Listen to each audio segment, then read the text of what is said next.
back there. Oh, I saw that. Hello, everyone. Yeah, it's my Stratton board. I was just making a note of my changes to my set here. A couple little small things. I always like to try to move things up. And all you need is that Brian Trottier card that had 3-4-4 triple passing. Yep, that'd be all set. So there's some good stuff back there. So, and I found my hammer and my bell right here. All right. Forgot how loud that was. And we'll start the show. Hello, Hockey World. It's Tuesday, February 7th, 2017. I'm Michael Agello. I'm Russ Cohen from Sportsology. And I'm Eklund, and you're watching the HockeyBuzzcast on HockeyBuzz.com. That's my official sound. This is the podcast that comes to you every Monday through Friday at this time. And right now, we are obviously talking a little bit about the Bruins, who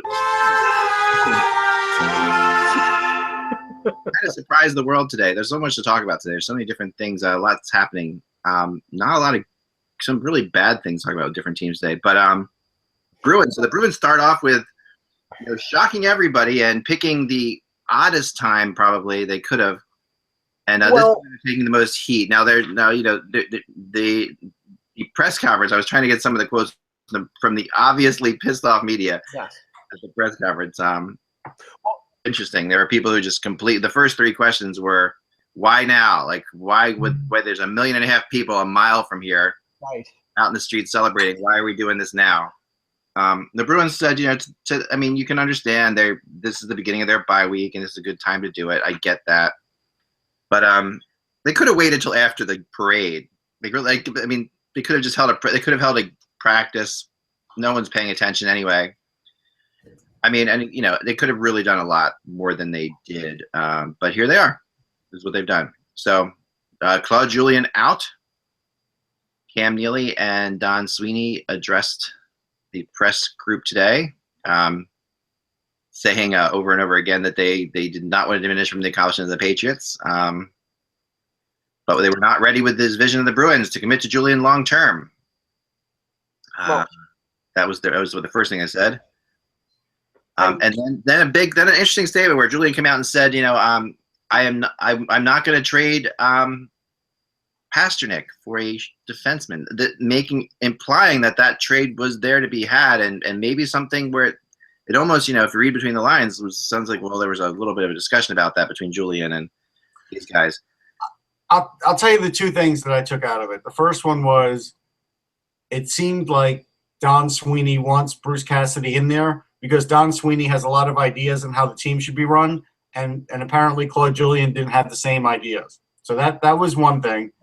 The other thing, and this is again just to me a classic mistake, the Cam Neely statement where he basically says, "I believe we have a better team than our results show." Yeah, that's the thing about sports. You have earned the record that you have. Right. Of course, you think that you have a better. Of course, you think you have a better team than your record shows because you're the one who's assembled most of this team. You've systematically gotten rid of most of the players that Peter Chiarelli brought in. Now you've gotten rid of the coach that Peter Chiarelli brought in. But the funny thing is that the core group of this team, the players that mean the most, Bergeron, Marchand, Rask, Chara, they're all Chiarelli players. So the only way that this is truly Don Sweeney and Cam Neely's team is to get rid of those guys, and maybe they probably will over the next 3 or 4 years.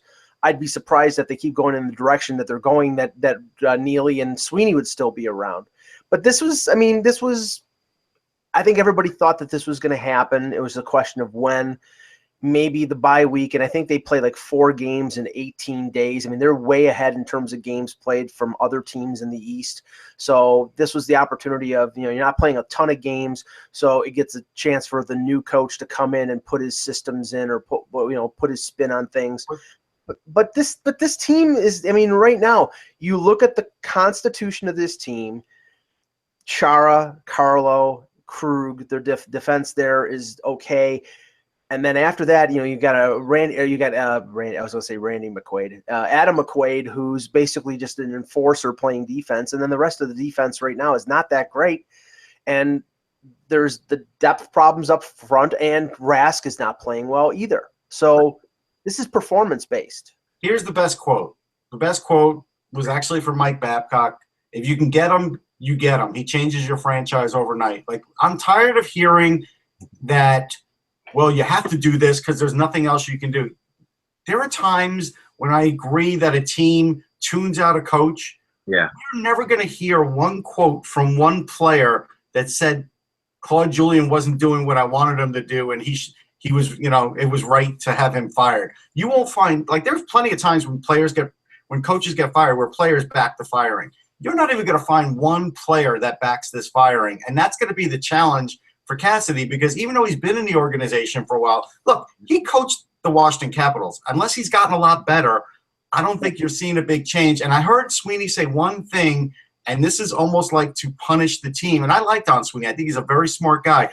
He was basically saying, well, I think Cassidy's going to run a much faster-paced practice. So in other words, we're going to we're going to practice the hell out of you guys during this off time, and they think that will make them a better team, and it might for 8 or 10 games, but it's not going to do that in the long run. It's not. Right. They're gonna practice faster, but the problem is that they're not gonna play faster because they don't have a lot of fast players. Right. I mean, Chara, he used to be mobile. He's not mobile anymore. Bergeron has been weighted down by injuries and overuse over the last few years. Krejci is not the same player. I mean, they have some quick guys. They have some speed. Pasternak. They brought in Backus, which was a risk, right? I mean, we knew that was a risk because he was an older, slower player. Yes, he's a big centerman, but and that was a now move, Ak. And the thing is, that was a now move, and they did now moves at the trade deadline last year, right? And they didn't make the playoffs, and that was a now. And they didn't move Eriksson last year, which was a now move too, because that was, remember, they could have moved Eriksson and they kept him. They lost him for nothing, or whatever, the cap space. But the interesting thing about what I think about these two guys is in Sweeney and Cam Neely is, they've inherited a pretty good situation. With a pretty good team, a team that had been in the Stanley Cup Finals twice in 3 years, right? And then and they have this plan that they talk about, and they've never laid it out though. Like I was looking all morning for what is the plan. They said that Claude's vision and the plan didn't seem to line up. And then they went and they said Carlo is a good example of the plan working. So I'm trying to think of what that means. Does that mean we want to play more young players? Is that what I'll tell you what I think the plan is. The plan is when we have a young player that we think we can put in there, we're going to put him in there, and then we'll take our lumps. If not, we're playing the guys we have because we charge a lot for tickets, and we're going to try and make the playoffs, and we're going to tell you that we're rebuilding while we're trying to make the playoffs. And as people in Philadelphia see, that is a very tricky high wire act. Yeah, and if this was part of the plan, then Carlo would have been one of those 3 first-round picks in 2015 and not picked in the second round. And you got to remember, going back to that, they traded Lucic to get a first-round pick, and they were going to lump 2 or 3 first-round picks to make a trade for a defenseman that they never were able to make. Hanifin, remember that was their goal, right? To get Hanifin, exactly. Had traded Dougie Hamilton because he didn't want to be there anymore. They fell short on that, and then they made and we know that those 3 first-round picks, one of them is doing pretty well. One of them, Sinishin in Sault Ste. Marie, I think is going to be an NHL player. We don't know. How was the Matt Bolesky signing? I wasn't in favor of it. How does that look? Yeah, the only good thing about that signing was the fact that he signed him for less than $4 million a year. But so they didn't overpay. Right. Okay. They didn't overpay for what turned out to be relatively mediocre play. I mean, Cassidy, this is a tough spot for him to come into. He comes in as the interim coach for sure, I think. I don't think that you never come into a good spot when you're an interim coach. Name me an interim coach that took over a good situation. Yeah, no, it's right. I mean, maybe the best one was Craig Berube. He may be the best example of one that took over a good situation, but otherwise it's rare. Sullivan and Dan Bylsma. Yeah. I mean, there have been a couple lately, but he wasn't an interim Sullivan. Yeah, they made him head coach right away, didn't they? Yeah. I don't think Bylsma. I think Bylsma was an interim before they made him the full time. I mean, Bylsma might have been, but Bylsma may have been an interim. That's true. But that quickly changed because he won the Stanley Cup in his first year. So I think that was I mean, the bottom line is, Cassidy is coming into this spot. And my whole thing has always been, I hate when if teams really want to do something different, don't hire your assistant coach. I mean, it doesn't make any sense, because your assistant coach is the good cop and the good cop, bad cop relationship, right? And he's the guy, and this was Berube's problem for a while in the beginning. Yes. He's the guy that the players like, that the players go to, and he's always the players bitch about the head coach to. This is the guy that they complain to and that they talk about the coach. And this is, all you have to do is, watch Miracle. Go back and watch Miracle. You see, like, the assistant coach and head coach, that really sold it really well to the dynamic in the NHL. The assistant coach going and head coach saying, well, the guys are a little bit that's what happens. That is what happens all the time. And so that's a totally different kind of relationship. And to jump from that relationship into a head coach relationship, it's immediately, of course, you're going to have a more player-friendly coach, but that's not necessarily the best situation for the coach. It's not a good spot for him. His relationship with these players, the players feel like they feel relieved because, we like that guy. Yeah, he's a good guy. We know him. So it's not like the players go in being afraid. There's a lot to this. I mean, go ahead. The only thing that this does, though, I mean, this keeps their options open, because if Cassidy flops, if they continue to decompensate and they miss the playoffs again, and not at the end of the season like they had the last 2 years, but miss it by a good wide stretch, then they can get into that market for Gallant or Hitchcock or whoever is out there in the summer. But here's a note to the fan base, and this is something that I just talked about online with somebody. They think, hey, we're bringing in Cassidy. He works great with the young guys. He'll be great with McAvoy and Zaboral and everything. And I'm like, how do you know he'll be the coach? Yeah. He doesn't have a contract beyond this year. How, as a head coach, how do you know that's going to be the guy? They're paying Julien. Claude Julien another $2.5 million. $2.5 million this year is $3 million next year. Yep. So you're gonna have to go out there and find a coach that's better than Julien, because you're gonna be paying him $3 million. But they won't be on the hook. They won't be on the hook for that if he signs with another team, and that's what I think. This is where I want to find out something else, because I'll tell you, that usually is the case, Mike, and that 99% of the time is the case. But when that wasn't the case, for some reason, was Chiarelli's contract in Edmonton. Chiarelli still gets paid by Boston and Edmonton, and I know, and I talked to somebody about this, and they said, yeah, that Chiarelli just made a really, that's the deal he demanded when he was there, that he would still, even if they let him go. And I think a lot of this, so maybe it was a personal services contract with the owner. Maybe, possibly, a lot of this craziness that's gone on, I think has to do with that resentment that they're still paying Chiarelli. But but then did Chiarelli sign? He signed Julien's contract. So right, I mean, as far as I remember, was Claude Julien re-upped by these guys? I'll check into it, but I think he signed the extension last year. Yeah, he signed it last year. So, that would have been the same kind of contracts. It's probably fine, but that it was just. And then you're right, 99% of the time. But for some reason, Chiarelli's contract is different. I never knew why. But the thing about it is this. Yep. We don't even know if Julien will want another job for the next couple of months. He may not. He may feel like he needs to step away for a few months, get his head straight, and so the Bruins will be paying him anyhow. So let's forget about that. Like, to me, that's like the insignificant. I mean, if they have money, they can pay him. It's fine. It's the insignificant part, but the significant part is you're now going to be looking. And look, I think the Bruins have drafted fairly well. But the problem is that too many of their really great players got old too quickly, and even the guys they drafted aren't going to be ready in time. So there's going to be a point where if you don't make the exact right moves in free agency or just signing free agents, you're going to have a lag, and it's starting now, and it started last year.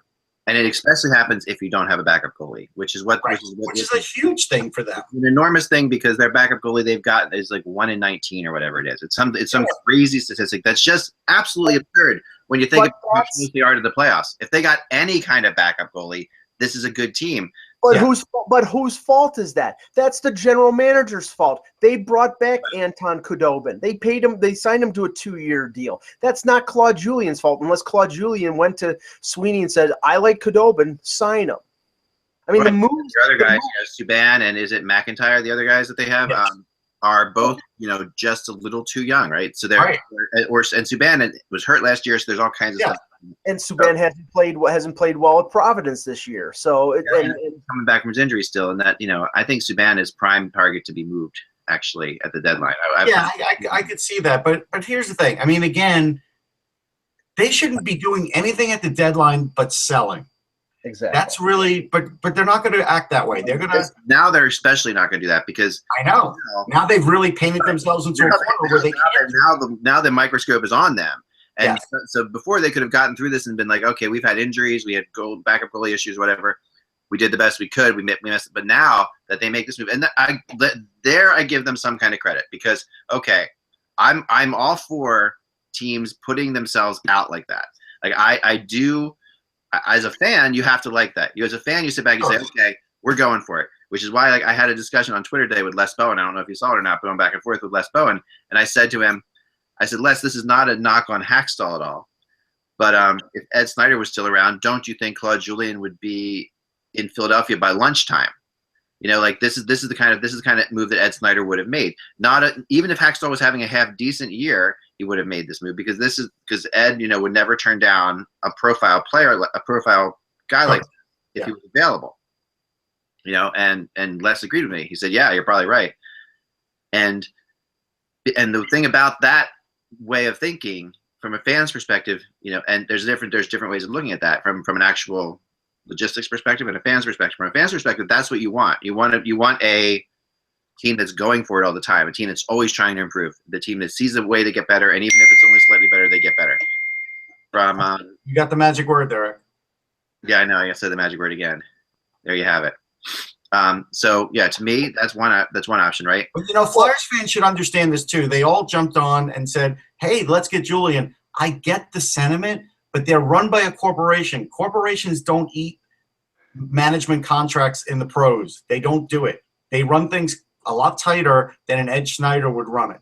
Yeah, Ed had a lot of freedom. Yes. And boy, I miss him.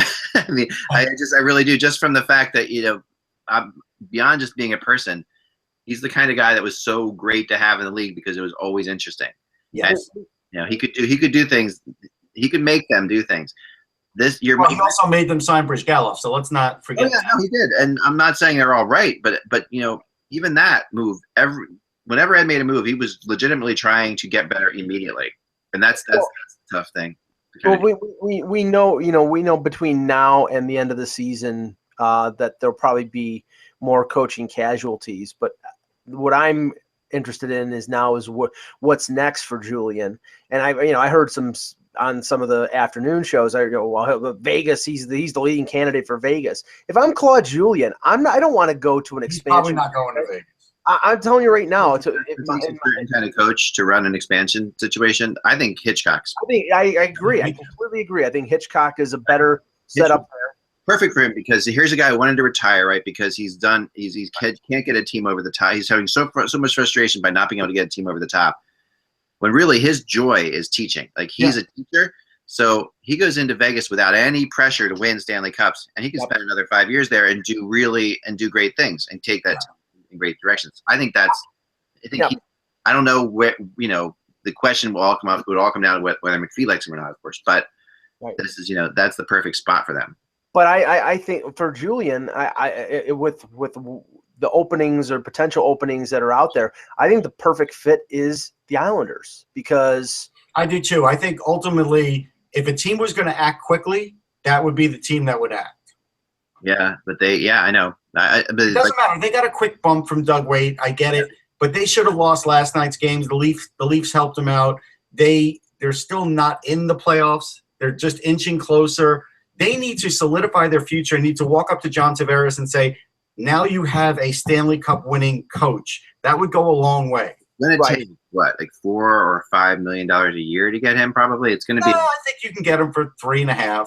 3.5. Well, okay, so 3.5. Even then, if I'm the Islanders ownership, with everything that's going on right now, that's. I mean, what are you going to do with John Tavares otherwise? I don't disagree. But it's a nerve-wracking move to go and commit to Julien right now for the Islanders, just because he's a younger guy. Wait, but he's 56 years old. He's not over the hill by any stretch. He was there for 10 years in Boston, did great things. I don't care if he didn't make the playoffs for the last 2 years. Mike Babcock might be missing the playoffs for 2 years in a row. They're not firing him in Toronto, right? And don't say it's a different situation because you know what? I'm tired of hearing people say, well, they haven't made the playoffs. And I don't think – and to be honest, I don't think the Patriots have anything to do with this.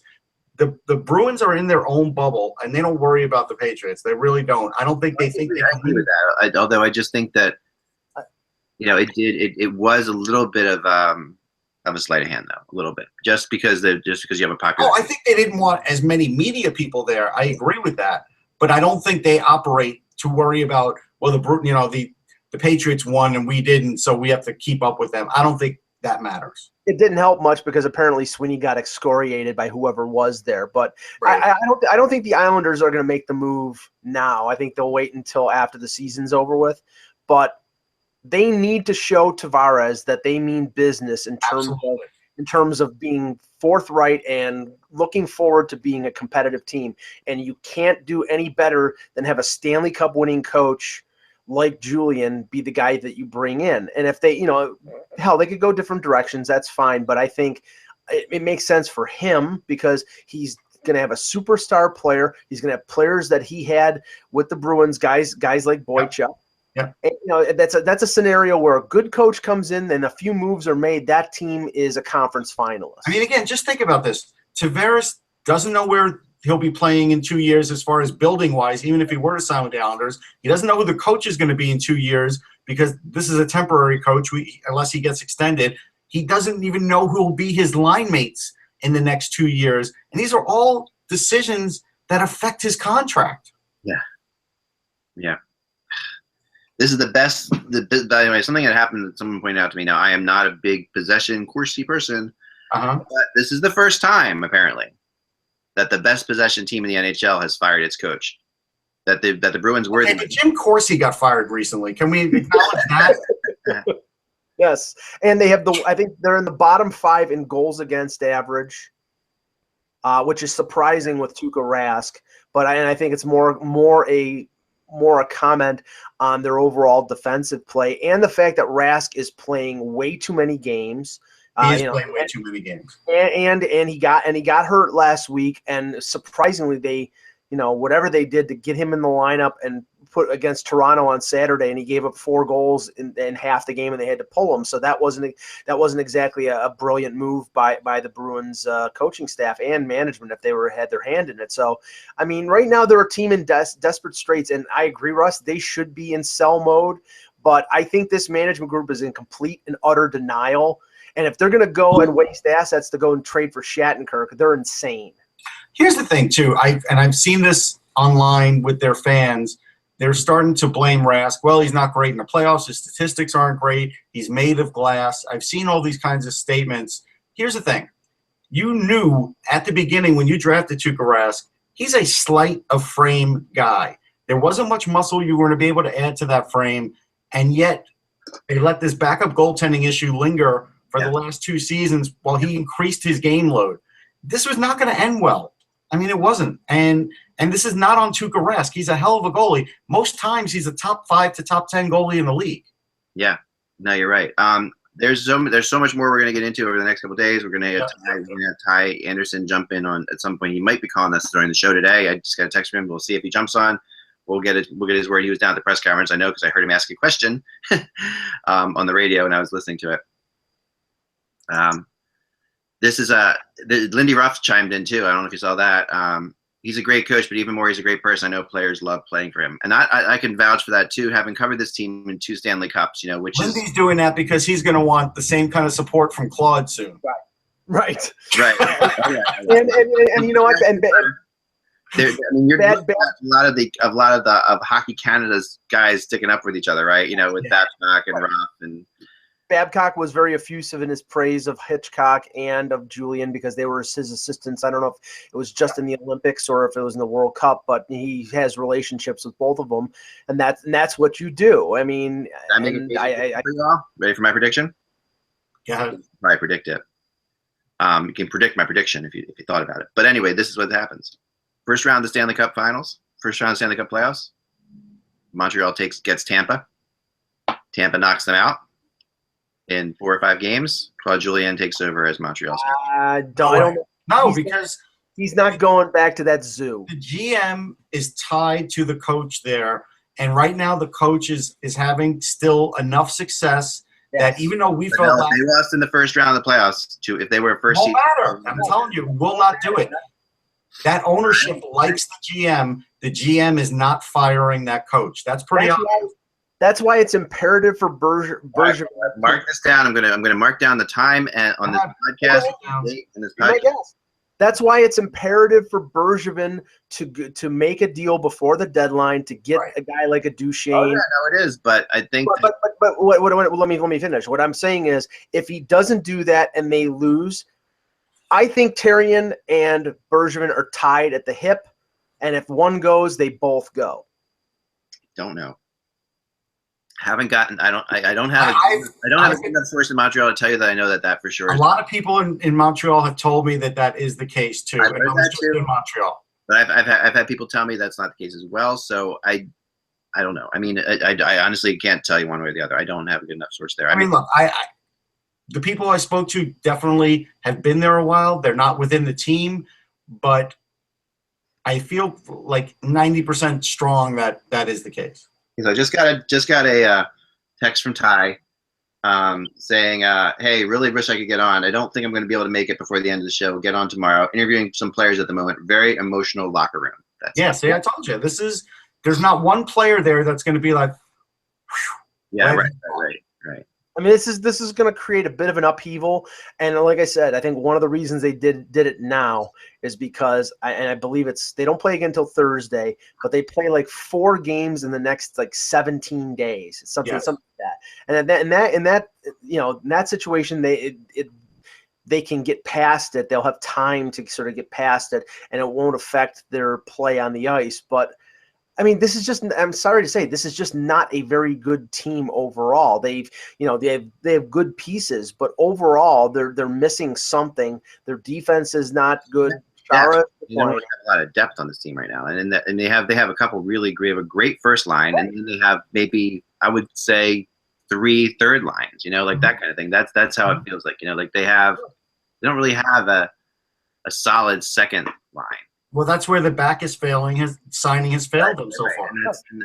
Because Backes is a third-line player at this point. He's a great third-line player. He's a great team leader. And, boy, the Blues wish they had him, but still. But, that at the end of the day, what he does is what he brings is more than what he brings to the Bruins. He would have brought to the Blues. But they're playing him as a second-line center or even at times as a first-line winger. First-line center, I know. We're seeing that too. Crazy. All right, so moving on from the Bruins for a second to another colonial city down the road. The Flyers, who last night scratched Shane Gostisbehere for the 3rd time in 3 games, a experiment that has not gone well for the team on the ice, at least. And some people are being very unfair about this, and I'm going to be, I'm going to take off my fan hat and put on my, because as a fan, you're pissed off about this, but with my fan hat off, I'm going to say, okay, this is a marathon, not a sprint. We got to get Gostisbehere where they want to get him to. They're going to get him.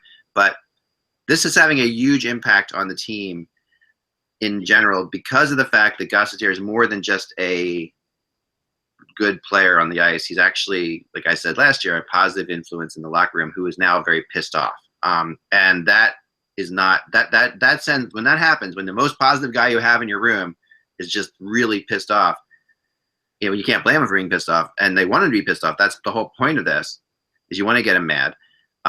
It does reverberate through, and it says, someone texted me, and I texted out to you guys the other night, but someone sent me, why have the Flyers decided to stop playing offense? That was like what they said, that they had an incredible first period. They kept the first half of the game, they kept the Blues to 2 shots on goal for the first half of the game last night. Mm-hmm. But they almost had no offense at the same time. They had shots, but they hit the post, but they really were nothing. They really didn't have any attack going, and haven't had an attack without Gostisbehere in the lineup. Well, here's what I would say. I didn't cover yesterday's game, but I covered the Kings game. Yeah. And the same thing happened in yesterday's game. It just took a little longer. Yeah. The Kings have big defensemen, so do the Blues. And eventually the Flyers tired out of that. They got tired of getting hit by those guys. They got tired of getting leaned on by those guys, and they just got tired out. And the Flyers should realize at this point that because they are lacking that little bit of size, you have to have a Gostisbehere out there to skate around some of these guys, or you can't compete. I get that they want to keep defense first, but you can't keep – the problem with this team right now, and this is not Ron Hextall's fault because he's rebuilding. He just can't tell his fan base he's rebuilding because people want to make the playoffs, and I get it. So, but the point is, we know that he is rebuilding. And while he's doing this, they're going to be a little lacking in talent. And the problem is when they go for the defensive look, they drain their offense. Their defense, they cannot pull it off. They do not have a team. When they won their 10 games in a row, remember there were lots of goals being scored for both them and the other team. They are an offensive team the way they're constituted right now. Yes. They are a team that they are a run and gun team that needs to outscore you. And when they don't play that way, you're absolutely right. I mean, there is Giroux and Voracek might as well be scratched right now. They are absolutely completely insignificant. They've made no in the last 3 or 4 games, nothing has come out of either player. And the fact is that these are two guys, and this has been Giroux before. I've equated Giroux to a wide receiver who needs a good quarterback to get him the ball, right? But when Giroux or Voracek have to carry the puck 200 feet to create plays, they're not going to do it. I mean, and that, by the way, would look the horrible. opposite of Voracek's game, right? Because is the opposite of Hackstall's game because he doesn't let you carry the puck over 2 lines. So if you don't have a transitional defense, you have nothing. And when Del Zotto is hurt and Gostisbehere is out of the lineup, you are relying on Strait and McDonald to do this, right? Here's one thing I noticed. I noticed it first in the game against the Kings, and then I noticed it last night against the Kings. 3-on-3, Brandon Manning was out there. That's where you're killing yourself that you don't have Shane Gostisbehere. And last night, on that power play that they got late in the game, Brandon Manning was out there instead of a Shane Goss. That's where that kills them. Yeah, and I know they love Manning because he's fiery and I like him, but you can't have him be a replacement for the guy. Yeah, right. He's a really good 5'6" defenseman. Yes, he'll be that, but he's not a 1-2. And what you're doing to Gostisbehere right now by telling him that he's got to be defense first, is going to completely mess him up when he comes back in the lineup. Look, we all agree his defense did need to get better. Yeah, but I wouldn't have scratched him this long to make it happen. No, because what this is doing is this is shooting his confidence to hell, right? And this is a very confident player. Just a few months. I don't think it's shooting his confidence to hell. I think it's like you said. I think it's pissing him off. And the thing is, but when you're young, that plays into both, right? I mean, when you have a player who is a plus offensive player like Gostisbehere is, and I've made comparisons to him to like Mike Green in the past. Mike Green in his prime. I know they're different type of players, but that is like he's never going to be a plus defender. He can be average. He can be competent. And I think that may be what Hackstall is looking for. If he's making too many, bad decisions, giving up the puck at the blue line, things of that nature, he has to learn that lesson. And maybe, this is just sort of like teaching him, okay, you're going to do it the way I want you to do it, or you're not going to play. But eventually, this team needs him to be that plus offensive player. Otherwise, things are going to fall apart there. Or they think they don't need him, and they think the players that are coming are going to be able to do what he does. I mean, they love Provorov, they love Sanheim, they love Moran, they love these guys. I mean, not Moran as much as, but if you're going to put me in a position, Travis Sanheim can do everything Shane Gostisbehere does, and he's bigger and he's stronger. And he's better. That is a fact. All right, so and I had to go back to you, Russ, because I want to talk to you about this because you were the guy, and you were the guy who was never as high on Gostisbehere as a lot of other people were. Sure, but I like him. You like him, and you admitted he had a hell of a year, but yeah. At the same time, you always said there are huge problems with his game. And I remember I've sat with you a couple times in the press box and you pointed them out really aptly as the play is going on as to what they are.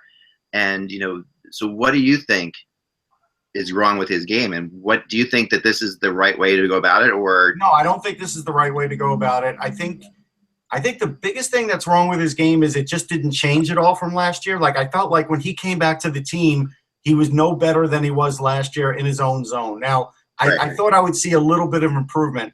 And then the rest of the league game planned against him. They didn't let him cross the blue line alone anymore. Right. They didn't let him have the puck alone anymore for an open shot as much as they have. So his points had dropped. So what I wanted to see out of him this year was just not being as casual with the puck, just be the little better puck security. It doesn't even have to be great defense. It's just a little better puck security when he's carrying it. I saw that as being a problem, and I think that's what the team sees as being a problem. But again, they need his offense. They don't really have a choice. And at the end of the day, this is the wrong thing to do to him. I get that Andy McDonald has a couple of moments here and there where he can make a play, and he's had a pretty good year. Yeah, but he is not a replacement for him. And last night he cost them the game, to be honest. Yes. He takes a 4-minute power play that at the point which the Flyers were totally dominating the Blues. And the Blues got on track, and that was all she wrote, And that was – and McDonald had a better game last night at times, but he also makes mistakes. He is what he is as well, and that's fine. I think that he could end up in Vegas, for all we know. But he's. But if you're going to make me pit, if Travis Sanheim, if the team says he's ready now, he could play the Shane Gostisbehere role better because he's bigger. That's not a shot at Gostisbehere. It's a testament to Sanheim getting better and stronger and plays a little bit better defense. He does, but at this point in time, the Flyers still need Shane Gostisbehere. Yep.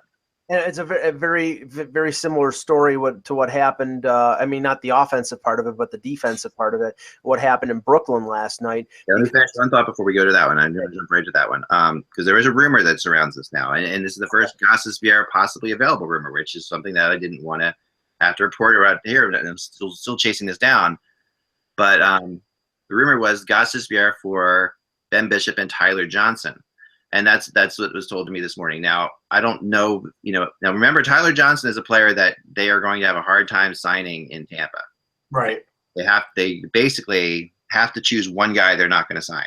Pretty much at least one, if not two, right? They really are, Mike, in a bad spot in Tampa.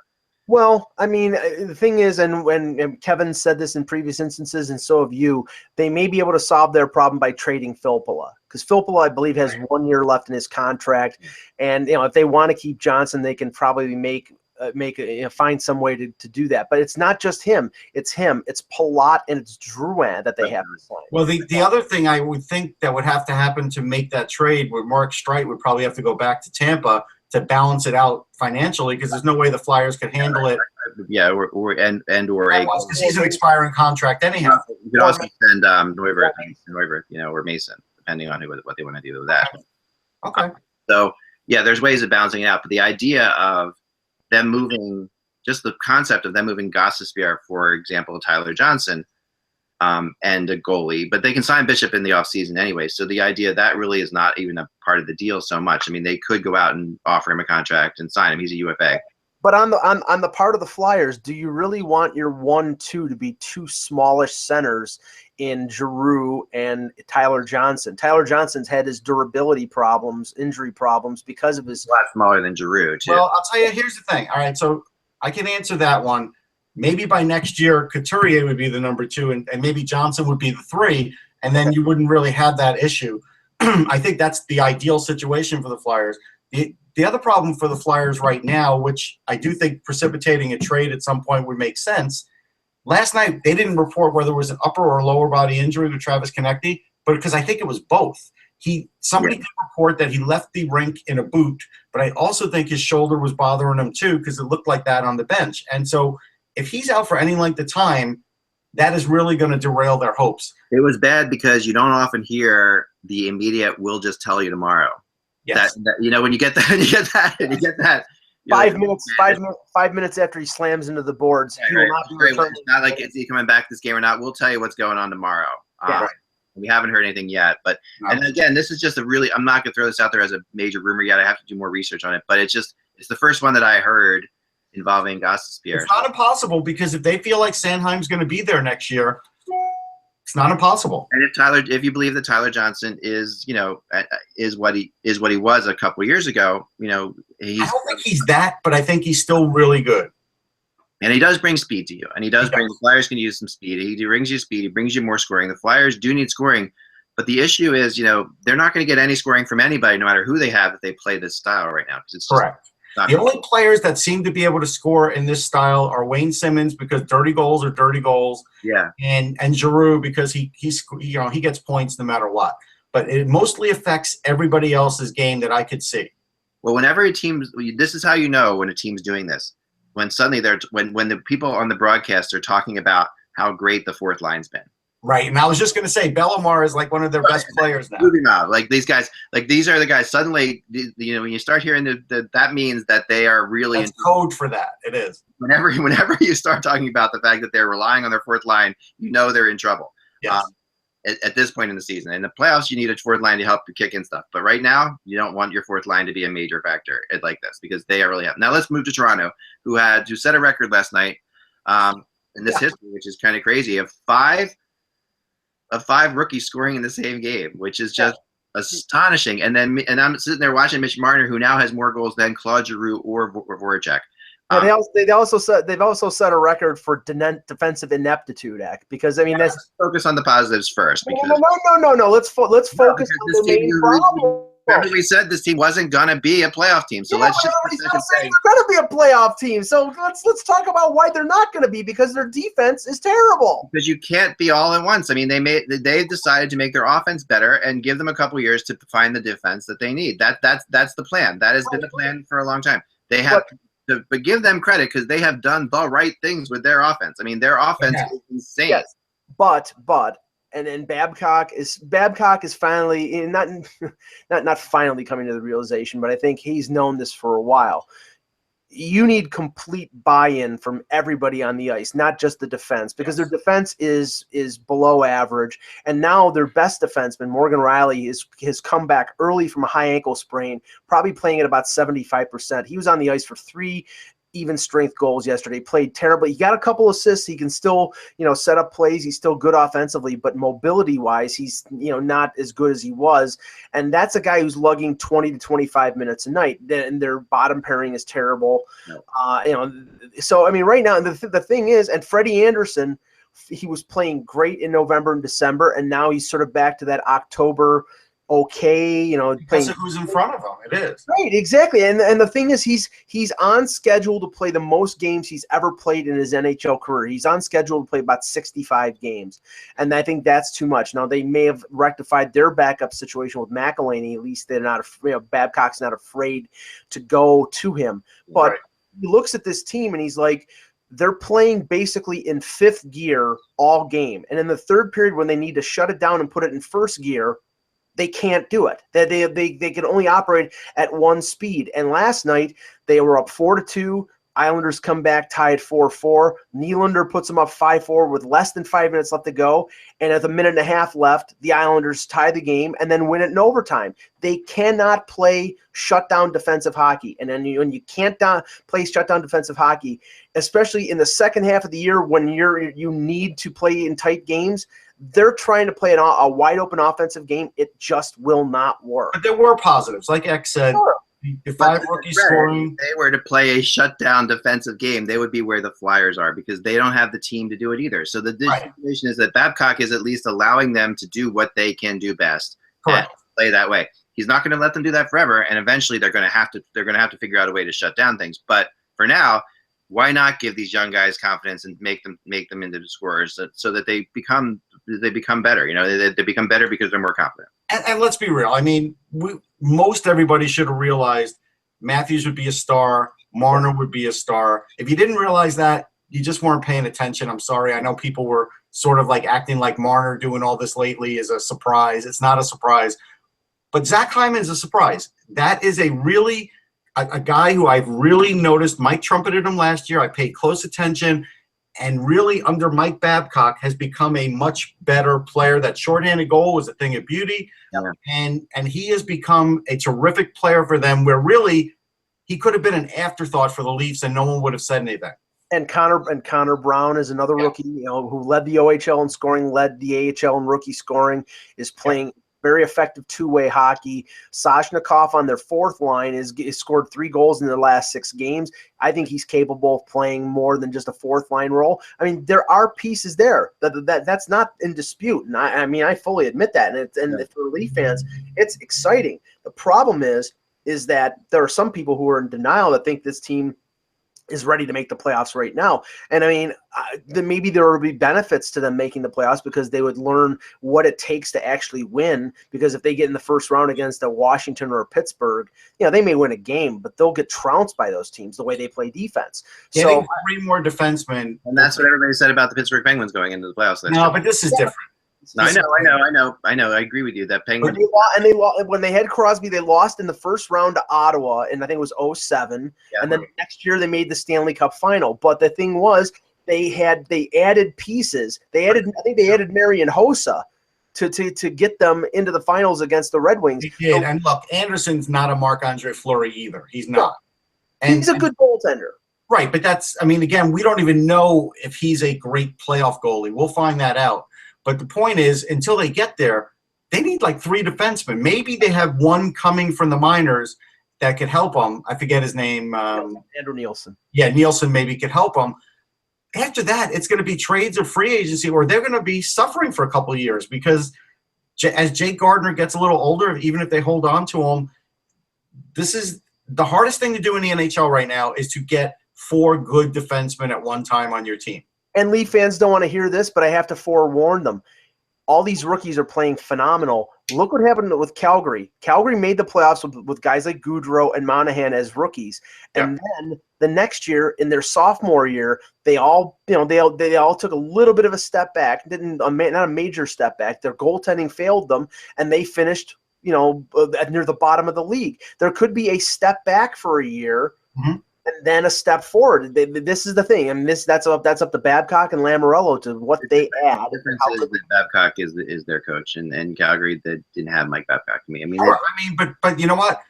If you were to give me 6 of the best rookies, and you go look it up for the last 5 years, most of them dipped in their second year. Almost all of them. Yeah. No, you're right. It is the oldest thing. I mean, every scout will tell you, and that the difference that separates a pro NHL player versus a non-pro is can you, once the whole league figures out your weakness, can you overcome that? Right. And that's what we're seeing with Gus this year. That's what you're seeing with other players. Once they figure out because they will figure out your weakness. They have really good scouts out there. They will definitely figure it out. So to sit there and this is really good. That someone put this on Reddit. I had to show you guys this.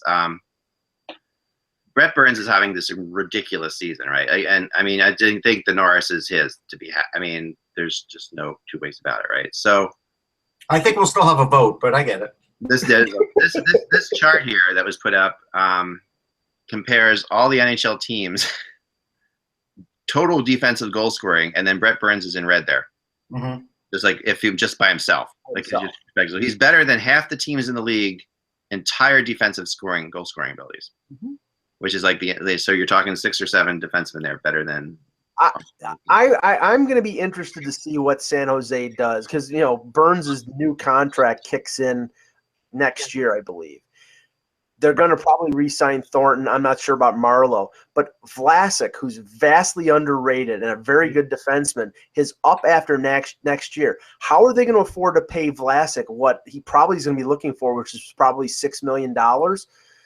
That's a guy. The only way that's going to happen is if Joe and Marleau come in real cheap. Right. Yeah. Look at this. The Burns is equivalent to the Chicago Blackhawks defense.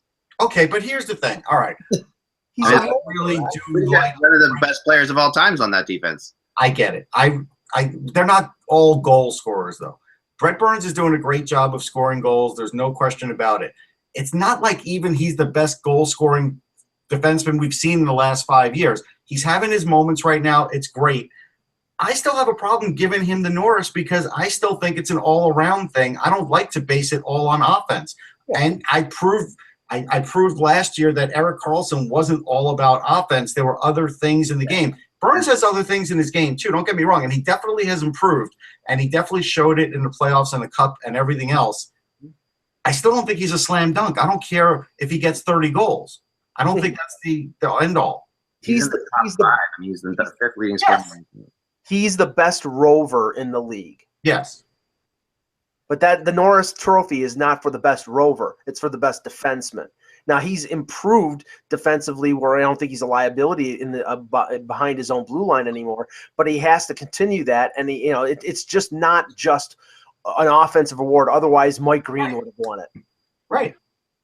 Yeah, that's true. I'll give you that. This is a really cool moment from last night's Flyers game too, and I know you like this, Russ. The Agostino goal. Yes, No, I did talk about it. He grew up in South Jersey, and really close to where I grew up, actually. Great player for Yale.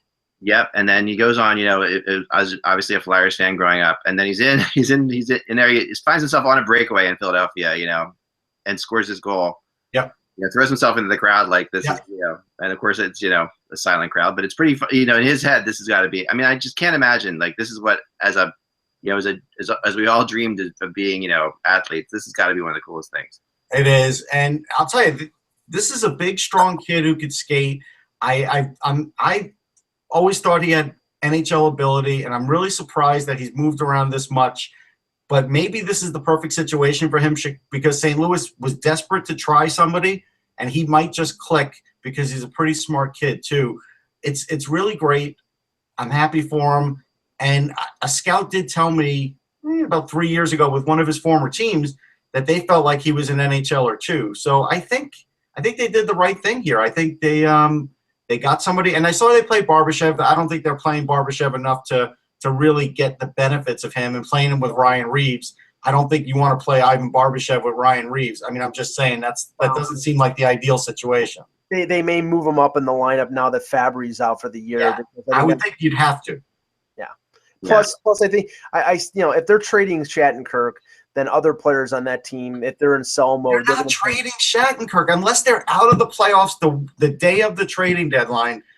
They can. I mean, he's their best player. It's not even close now. It's not even – you want to say Tarasenko is their best player? That's fine. He may have the most points, but really Shattenkirk is their best player because without him, they have no chance of making the playoffs. With Tarasenko, he can't affect that much of the game as actually Shattenkirk can. And I mean, if a first round playoff gate means that much to them, then you're right. The problem is that they risk losing Shattenkirk for absolutely nothing, or maybe a compensatory draft pick. Well, let's be real. It apparently does because years ago at the Carolina draft, whatever year that was, I sat next to a St. Louis reporter, and I was like, boy, that was really ugly the way the Blues made the playoffs, limping in. They should have just missed the playoffs. It would have been better for them. They'd have had a much better pick in this draft. And he goes, what do you mean? It's like 30 years in a row. It was, and I was just like, if that's the mentality, clearly that must be the mentality from ownership. Yep. Yeah. No, I agree. We'll see where they are. I mean, I think they have a pretty good team still. I mean, no, they really do. And the issue, Carter Hutton's undefeated against the Flyers. Of course he is. No, he's a great goalie. I'm not questioning that. Never has been. I've never questioned that. No, never. No, I've never questioned his ability to be a great goalie. You've never pointed a Nerf gun at Carter Hutton. Swear on Is he a Trump supporter? I would not. If he isn't, then I would not point a Nerf gun at him. We're not allowed to point Nerf guns at non-Trump supporters. Anyway, there are no rumors yet today. I'm digging deep still, looking for more. We've spent the most of the day obviously digging into Boston and seeing if that's going to affect anything, if any team's going to jump on this before the rest of the season. I don't think so at this point, but it's hard to say. I mean, if you're a team that feels like you're better than you are right now and that you should be further along, like a team like Boston, for example, you should jump all over Claude Julien. But no, but I think that we'll have to see if anybody actually that's something we've been looking into a little bit today as well. But we'll have some rumors for you this afternoon. I'll have a rumor chart update and all that stuff. So, and we'll talk more rumors tomorrow for sure. Well, hold on 1 sec. I'm looking at because everybody was saying like, hey, Bruce Cassidy's great with young players. I'm pretty sure in 2003 was a pretty good roster for Bruce Cassidy. He had Jaromir Jagr, Anson Carter. He had Steve Eminger, who at the time was not yet going to be a Flyer, and get them and net them John Carlson. They had Zubris, they had Halpern, they had Gonchar, Wilsey. I don't think Wilsey was too old then. Josh Green. So they didn't have a ton of young players, and so I don't know if he's really this young player whisperer that that the fan base hopes he is. Yeah, they're just looking at Claude Julien as not being, and that's the whole thing. Yeah, it's like he's got to be more than Claude Julien was. I mean, that's I think everybody's attitude. And and that might be true. Julien definitely did favor, but remember, I mean, Julien played Pasternak and he was pretty young. He had no problem playing him. I mean, if you have a good, there was no real issue playing a really good player who was that young, so. And I have one more thing to add about the Coyotes. I know you guys mentioned it briefly yesterday. It seems to me like the Arizona State University announcement blindsided the owners of the Coyotes and the NHL. There doesn't seem to be a backup plan.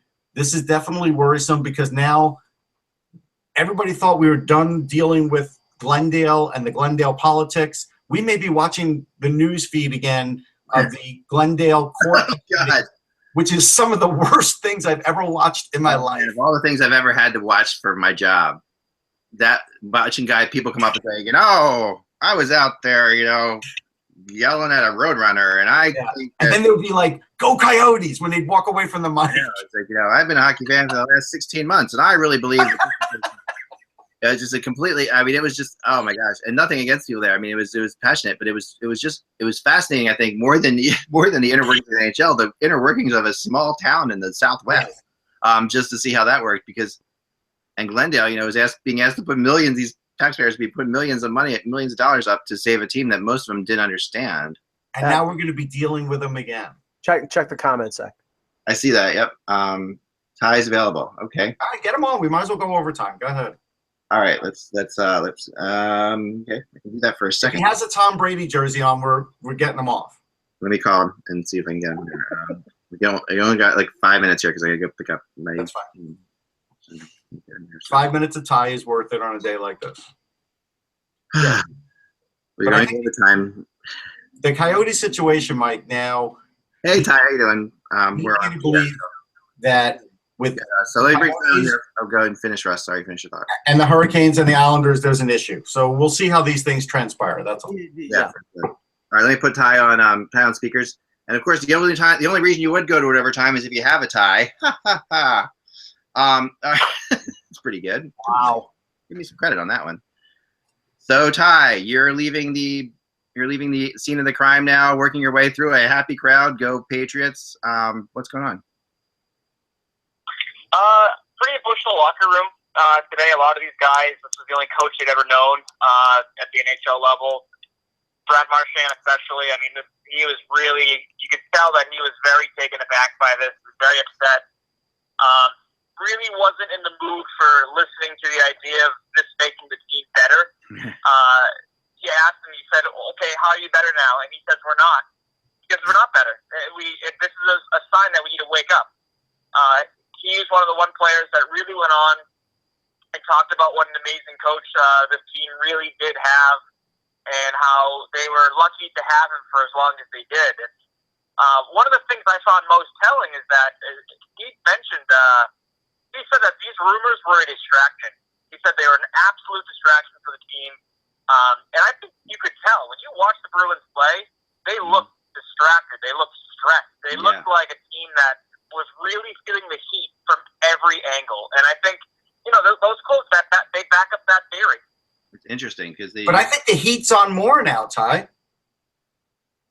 Yeah, no, it's absolutely true. And I mean, look, Butch Cassidy, he's in a terrible spot here now. Not only is he coaching to prove he can still coach at the NHL level, that he can in the first place.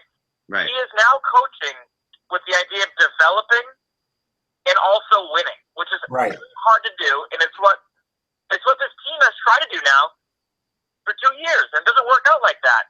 You got to pick one path or the other. It's very difficult to do both, and it seems like this is another situation where you're changing the name and nothing else, and that's not going to work for this team. We talked about that earlier, Ty, in this whole concept of the plan, and I've never been able to understand what that is. I mean, I looked it up today trying to find out what the Sweeney Cam Neely plan actually is. Do you know what it actually is? I mean, they love the players they've drafted. They're obsessed with them. They won't move them. They won't trade any of them. Right. They understand that in a hard cap world, you need guys like that to contribute, step in right away. Right. So they're hoping for that to be the case. But I think it's interesting because I don't think you do that. I don't think you sign David Backes to 5 years, $30 million if you're committed to the future. That says you're committed to now. Right. And what I find scary about the team now is that Sweeney, he talks today for 26 minutes, and you have no idea what the hell he's talking about for 26 minutes, just kind of going in circles here. And he talks about how he's not deviating from the plan. Right. The plan is still to win now. No, if your plan is to win now, you keep the coach. You don't fire one of the best coaches in hockey if you don't want to win now. Right. And if you want to win now, rather. So what they say, what they do, it's so counterintuitive. It's always been that way under this regime. For whatever reason, they say one thing, they do another, and they've always been like that. I can't see that changing overnight, and I can't see it changing with a new coach who adheres to Sweeney's philosophies more than Julien would. And that was a big thing, by the way, that they had major philosophical differences here in how the team should be run and the amount of talent that was on the team. From the sound of it and everything I've gathered, it really seemed like Julien was saying to Sweeney, hey, you need to get me more talent for the team. This team's not good enough. And that was met with, well, you're not doing a good enough job. So it's going to get messy. It's going to get really messy before it gets really, any better for this team, I think. Well, Ty, don't you think they're adopting that dual philosophy because all the core players, Bergeron, Marchand, Rask, they're all locked up on long-term deals, and they have to, adopt that philosophy? Yeah, exactly. I mean, unless you plan on moving, $35 million of combined salary, you are sort of stuck in that realm there where, you have to win with these guys. Krejci, the trade value is low. Chara's going to be 40 in a month. These guys, if they're going to sell off pieces and sell off parts, they should have done it 3 years ago, 2 years ago. Now you're not going to get great returns, and you're kind of stuck in the middle. I mean, you are very close, I think, if you're the Bruins, you're very close to becoming the Calgary Flames of the Eastern Conference, where you want to compete, but at what cost? You're kind of just stuck in neutral for a very long time, it feels.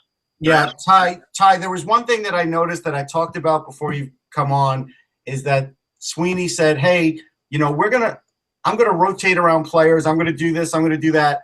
And so it's clear that even though he doesn't want to coach, that because he said that he has a lot more control over Cassidy than he did over Julien. And so now there's going to be more interference that way too.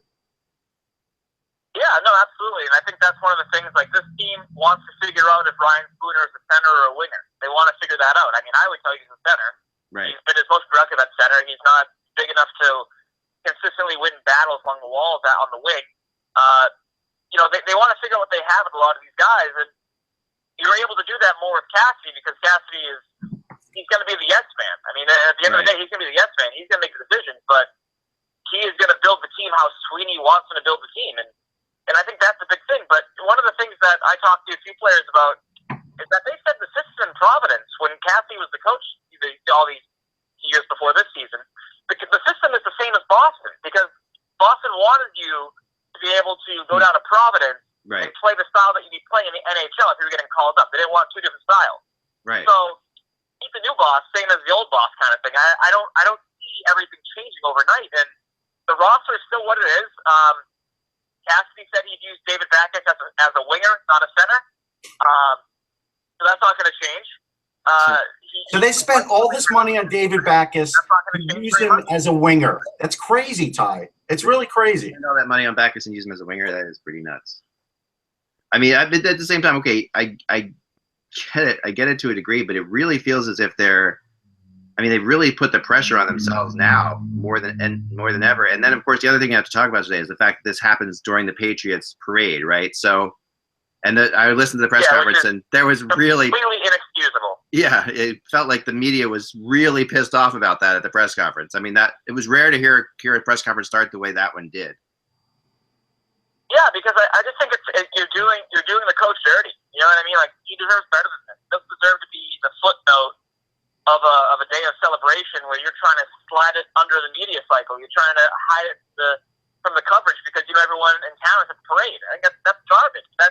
That's like old Bruin stuff. That's not what this new team, this new ownership, this new front office is about. I think that was a throwback to the Harry Sittich days where they would throw a guy out like that. And I think that's garbage. I mean, this is no matter what happens this season, this coach is still the franchise's all-time winningest coach.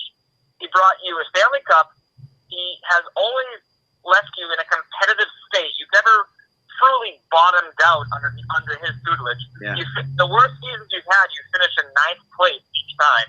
I mean, he doesn't deserve that. He deserves way better than how they're showing him the door.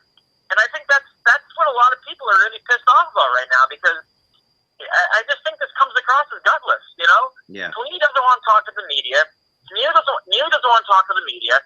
They think they don't have to. They think they're above it. And you know what's funny? And now this is another example of sort of the cowardly, underhanded behavior that they do. It's, well, we're going to fire the coach, but it's going to happen when, you're all at a parade. You're not going to notice it. You're going to have so much fun at the parade. You're not going to notice what's happening to your favorite hockey team. And I just think that's cowardly. It's gutless. And he doesn't deserve that. This is not a coach that you've had for 2 years. This is a coach you've had for almost 11 years now. He deserves better. The fans deserve better. I mean, this is just more pieces of the blame pie that the Sweeney and Neely regime don't want to eat. Yeah, that's really well put. I mean, this whole concept of thinking that you can hide it anyway in a parade is ridiculous. I mean, and we're in a 24-hour news cycle world now. This is going to be a problem.